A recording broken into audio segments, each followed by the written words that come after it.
교회 분립 개척 그 성경신학적인 평가인데요. 한국 교회는 현재 전례 없이 사방팔방 위기에 직면해 있다. 세속화의 심화, 물질 만능주의 팽배, 교회 대사회 공신력 상실, 교회 지도자들의 윤리적 타락, 젊은이들의 교회 이탈 현상 심화, 게다가 코로나 팬데믹으로 인한 교회의 생존 환경의 악화 등등이 한국 교회를 사방팔방으로 지금 에워싸고 있다. 이런 상황 속에서 일선 목회자들은 교회 성장을 가로막는 교회 내외의 장애물을 넘느라 지금 몸부림치고 있는 그런 상황이라고 볼 수 있습니다. 이런 때에 교회 생존의 확률을 높이고 좀 효과적으로 우리가 전도할 수 있는 모델 중에 최근에 그 교회 분립 개척이라고 하는 것이 지금 시도가 되고 있잖아요. 분당 우리 교회도, 안산 동산교회 우리 김인중 목사님도. 그래서 이 부분에 대해서 공론화시켜서 정말 어디까지 성경신학적으로 정당한지 또는 역사신학적으로 또 뿐만 아니라 실천신학적으로 어떤 부작용은 없는지, 이 부작용을 극복할 수 있는 좋은 모델은 없는지, 뭐 이런 것들을 우리가 좀 공론화하는 것이 좀 좋겠다. 상당히 좀 의미 있는 그런 일이라고 생각합니다. 초대교회의 교회 개척 패턴들이라고 볼 수 있는데요. 1세기 초대교회 교회 개척 패턴들, 사도행전과 바울 서신의 보도를 통해서 직접 간접으로 확인되는 초대교회의 교회 개척 패턴들은 다음 몇 가지 유형들로 우리가 살펴볼 수 있을 것 같아요. 첫째는 가장 대중적인 것은 개인 전도를 통한 교회 개척이겠죠. 예수 그리스도를 믿는 사람들이 개인적으로 나가서 전도하고 전도한 그 결과로 교회가 이제 개척이 되는 그런 케이스, 많은 유명한 그런 일이라고 생각이 됩니다. 두 번째는 교회에 의해서 공식 파송된 전도자들에 의한 교회 개척인데요. 이 안디옥 교회가 더 많은 헬라인들을 끌어들여서 점점 성장하게 되자 교회에서 모종의 역할을 담당하던 몇몇 선지자들과 교사들이 이제 금식을 할 때에 성령의 지시를 받아서 이방 선교를 위해서 바나바와 사울을 좀 따로 세우자라고 하는 일을 이제 하게 됩니다. 그래서 이 교회 공식 임명을 받고 파송을 받은 사람들이 이제 이방 선교를 조직적으로 하게 되고, 그 중에 이제 사도 바울이 1차지, 2차, 3차, 4차 전도 여행을 이제 하게 되는 것이 세계 선교의 큰 역할을 하게 된 것이라고 볼 수 있겠죠. 뿐만 아니라 이 교회 공식 이 파견이 있는지 없는지 확인은 안 되지만, 한마디로 사도 바울의 그 전도를 받은 개인 신자들이 이렇게 뭐 루코스 계곡에 있는 골로새, 그 다음에 라우디게아, 그 다음에 히아라폴리, 이런 교회들에 가서 이제 에바브로나 이런 사람들이 가서 전도를 하거든요. 근데 재미있는 현상은 이 에바브로가 루코스 계곡에 가서 전도를 한 것은 뭐 바울의 지원을 받았는지 안 받았는지 잘 모르겠어요.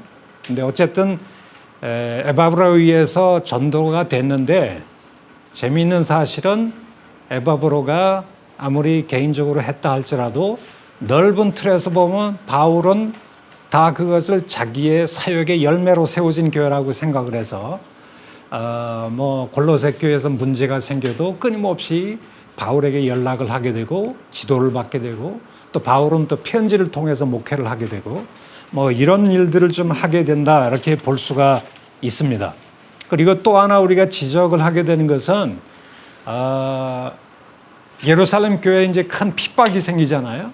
핍박이 생겨서 뭐 예루살렘 교회가 너희들은 어느 교회 가서 뭐 A 지역에 가서 전도해, 개척해, 이런 거는 별로 없어요. 그냥 흩어진 사람들이 가서 이곳저곳에서 이제 복음을 전하고 교회를 세우게 되어지는데, 그렇게 교회가 세워졌다 할지라도 끊임없이 모교회인 예루살렘 교회와 교통을 통해 문제가 생기면은 예루살렘 교회 사도들이 가서 문제를 해결해 준다든가, 예루살렘 사도들의 어떤 인준을 받는다든가, 심지어 사도 바울도 예루살렘 교회와 갈라디아서를 보면 나는 예루살렘 교회와 아무 의존 관계가 아니다 이렇게 얘기를 함에도 불구하고 갈라디아서 2장에 보면 자기의 복음에 대해서 굉장히 공격을 당하는 사람들이 많다 보니까 그가 이제 자기가 이방 가운데 전파하는 복음을 예루살렘 교회 사도들에게 가서 제출을 하고 또 그들의 인정을 받는 일이 또 생기게 되죠. 그러니까 초대교회는 뭐 교회 공식 인정을 받았든지 파송을 받았든지 상관없이 상당히 교회들 간의 연합과 연대가 굉장히 많이 이루어졌다. 개별적으로 이거는 내가 세웠으니까 나 간섭 안 받을래 그런 일들이 별로 없다는 얘기죠. 상당히 유기적으로 연대가 많이 이루어져 있고 예루살렘 교회의 지도도 받게 되고 바울의 지도도 받게 되고 바울도 심지어 상당히 독립적인 선교사임에도 불구하고 예루살렘 사도들을 좀 존중하는 그런 테두리 속에서 선교가 잘 이루어졌다라고 하는 것을 우리가 알 수가 있습니다. 신약에 나타난 교회 분립 통한 개척, 퀘천 마크를 제가 붙여놨는데요. 최근 한국 개신교회 내에서 유행하는 교회 분립 개척 형태는 엄격한 의미에서 사도행전이나 바울서신에는 제가 볼 때는 등장하지 않는 것 같습니다. 교회가 특정한 지도자나 전도자를 지명해서 파송하는 경우는 존재하지만 특정한 교회가 공식 결정을 통해서 일정 수의 자체 성도들을 떼어내서 너 저쪽에 가서 교회 개척해. 지도자는 누구야? 이렇게 얘기하는 경우가 별로 없다라고 하는 것이죠. 굳이 그 비슷한 전례를 찾으라 한다면 스데와 반 순교 사건으로 인해서 예루살렘 교회에 큰 핍박이 불어닥치자 핍박을 피해서 흩어진 얼마간의 예루살렘 교회 신자들이 다른 지역에 가서 교회를 세운 경우들이 있습니다. 사도행전 11장이 그 얘기를 보여주고 있는데요. 이렇게 해서 세워진 대표적인 교회가 이제 안디옥 교회입니다. 문제는 핍박을 피해 버니베와 구브로 그리고 안디옥에 가서 복음을 전하는 과정에서 세워진 안디옥 교회가 예루살렘 교회의 공식 분립 결정에 의해 개척된 교회였는지는 좀 분명하지가 않습니다. 단지 누가는 안디옥 교회를 처음 설립한 사람들을 코테이션하면서 무슨 얘기를 하고 있냐면 스데반의 일로 일어난 환란으로 말미암아 흩어진 자들이 세운 교회다 이렇게 얘기를 하고 있어요. 그렇다면 안디옥 교회는 예루살렘 교회의 어떤 뚜렷한 교회 개척 전략의 산물이라기보다는 하나님의 섭리의 주권적 산물이라고 보는 것이 더 맞다 이렇게 생각을 하게 됩니다. 게다가 예루살렘 교회의 성도들이나 그 지도자들은 이방 선교의 필요성이나 당위성에 대해서 처음에 뚜렷한 인식이 별로 없었어요. 물론 예수님은 성령을 받으면 너희들이 그 땅끝까지 내 증인이 되라. 예수님 명령을 하지만 여러분들이 잘 알다시피 사도행전 1장, 2장, 3장, 4장, 5장, 6장, 7장 스데반 순교 사건이 있을 때까지 예루살렘 교회는 이방 교회로 건너갔다는 흔적이 없어요. 전부 다 예루살렘 교회에서 자기들이 떡을 나누고 예루살렘 성전 중심의 공동체를 세워서 아마 이 전통적인 사고방식이 하나님의 임재의 장소가 예루살렘 성전이다 보니까 예루살렘을 떠나서 뭐 하나님을 예배하고 하나님의 임재를 느끼고 이게 유대교회는 별로 좀 없는 사고방식이다 보니까 제9시 기도 시간에 그것도 제사 지내는 시간이거든요. 그런 시간에 예루살렘의 성전에 모여서 예배를 하는 현상이 이게 7장의 스데반 순교까지 가질 않아요. 그러니까 실상 이방 선교를 아주 어떤 신념을 가지고 처음부터 뛰어든 사람은 사도 바울이고요.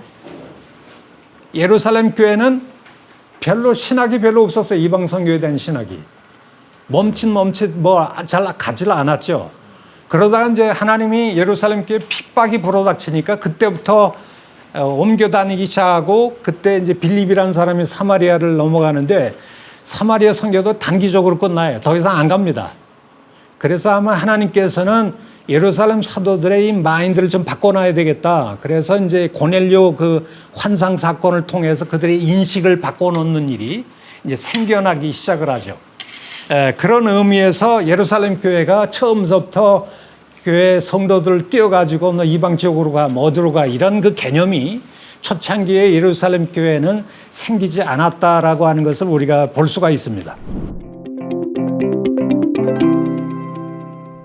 지교의 확장 유형, 뭐 여의도 순복음교회가 뭐 지성전이라고 해서 이렇게 했는데 이거는 분리개척의 모델이 될 수가 없고요. 그다음에 두 번째, 모교의 주도형 분리개척 유형이 있는데요. 교회 분리개척의 뜻을 품은 담임 목사가 보통 부교육자 중에서 오래 교회 봉사하여서 공로가 있는 분을 당회를 통해 결정하거나 또 분당 우리 교회처럼 독립된 교회 분리개척위원회를 구성해서 마땅한 목회자를 물색한 뒤에 교회가 광고하고 그래서 따라갈 성도들을 모집하고 일정 기간 뒤에 교회 분리 개척을 이제 추진하게 되어지는데요. 대부분의 이제 첫 번째는 따라갈 성도들을 분리 개척 후에 1년에서 3년 뒤에 본교회로 다시 돌아오라는 교회도 좀 있더라고요. 간헐적으로. 또 본인이 원할 경우에는 그냥 안 돌아오고 거기서 선교라고 하는 교회도 있고 아예 처음서부터 아예 분립할 의지를 가지고 그렇게 해서 파송하는 그런 교회도 없잖아 있습니다. 근데 분립을 한 뒤에도 모교회와 어느 정도의 유대 관계를 계속 유지하는 교회도 있고 완전 독립형으로 나가는 관계 유지형도 있고 완전 독립형도 좀 있는 것 같습니다. 그리고 평신도 주도형 분립 개척 유형이 좀 있더라고요. 당회가 담임 목사가 주도해서 뭐 담임 목사를 선정하고 성도들을 모집하고 이렇게 하는 것이 아니라 교회 내에서 자생적으로 성도들이 모임을 갖고 담임 목사도 자기들끼리 좀 이렇게 수소문하고 교회가 이제 뒤에서 뒷받침만 해주는 그런 일을 하는 그런 교회들도 있는데 뭐 나들목 교회라든가 뭐 그런 교회가 그런 케이스에 뭐 장단점은 있겠죠. 어떤 것이 좋은지는 잘 모르겠습니다. 네 번째, 담임 목사가 직접 분립 개척에 나가는 케이스들이 있습니다. 상당히 드문 형태이긴 하지만 어떤 교회는 본교회 담임 목사가 교회 분립 개척의 비전을 가지고 스스로 본교회 담임 목사직을 내려놓고 일정 수의 성도들을 데리고 나가 교회 분립 개척을 하는 경우가 있습니다. 예를 들면 이제 흩어진 화평교회 최상태 목사님인데 제가 조사한 바로는 또 우리 정주찬 목사님의 잠실중앙교회라든가 또 박원조 목사님 교회도 좀 있더라고요. 그런데 조금 차이는 좀 있는 것 같아요. 박원조 목사님이나 정주찬 목사님은 기존 교회에 들어가서 목회를 하셨고 교회 건물도 이미 기존에 있던 교회에서 목회하다가 이제 나오시는 경우이고 우리 최상태 목사님 경우에는 아예 청년 3명과 더불어서 완전 개척을 해서 한 2,000명 교회도 뭐 아주 멋지게 잘 해서 상당한 기득권이 있는 그런 상태에서 자기가 모든 걸 내려놓는 경우거든요. 예, 그런 경우가 있는데 어쨌든 그런 독특한 점이 좀 있다라고 하는 것입니다. 이런 여러 가지 형태의 그 분리 개척의 모델들이 있는데요. 이 성경신학적으로 이걸 어떻게 평가해야 되느냐 하는 문제가 오늘 주된 이슈인 것 같아요. 최근에 유행하는 교회 분리 개척 유형들에 대한 평가는 교회 현장의 문제를 성경 본문에 비추어 이해하고 평가하는 해석학적인 작업에 속한다고 볼 수 있습니다. 지금까지 우리는 사도행전과 바울 서신에 나타난 초대교회 복음 전파의 설립이 어떤 형태로 나타난지 우리가 살펴봤는데요.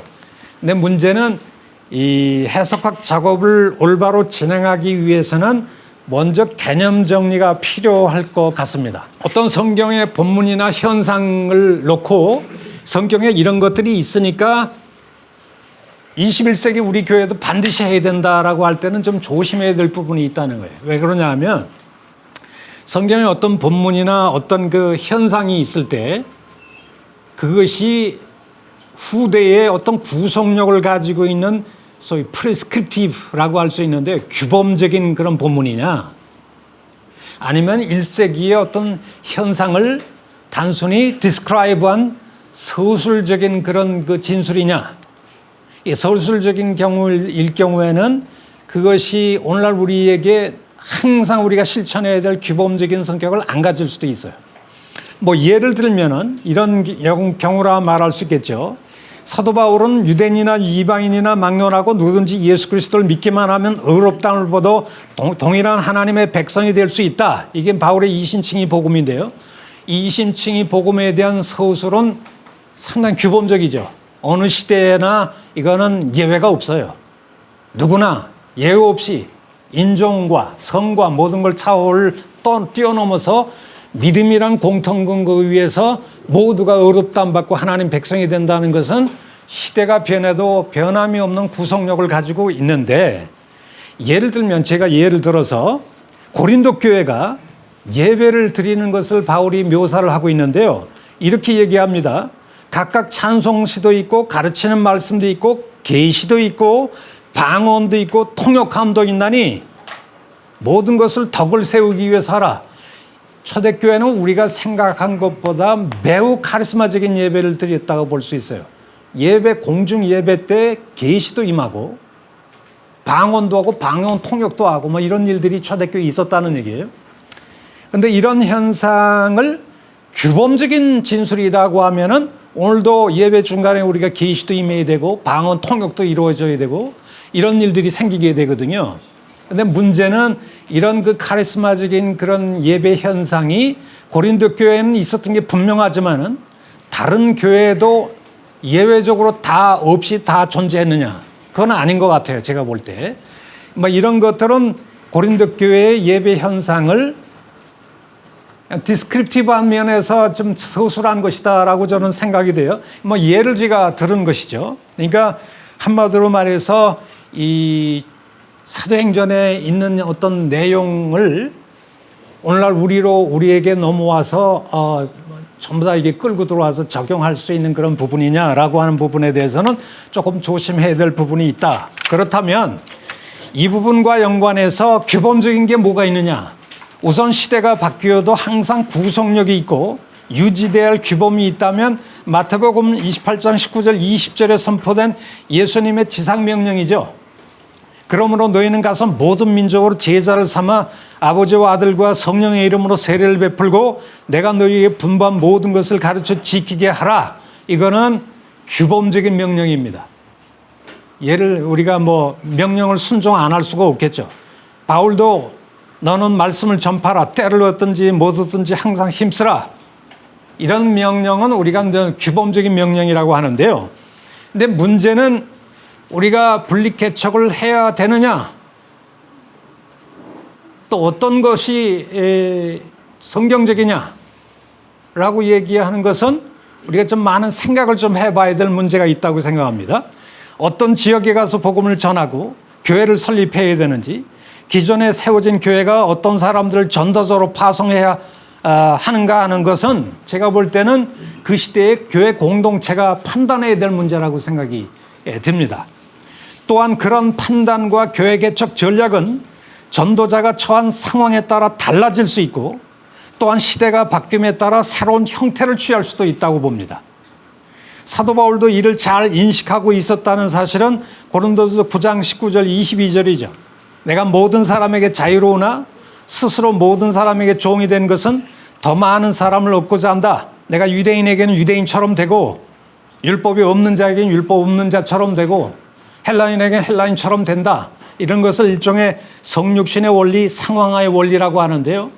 제가 볼 때 교회 분리개척은 신약 성경에는 뚜렷하게 언급은 되어 있지 않지만 교회 생존 환경이 무진장 어려워지는 현대 사회에서는 분리개척은 우리가 선택할 수 있는 굉장히 좋은 모델이다.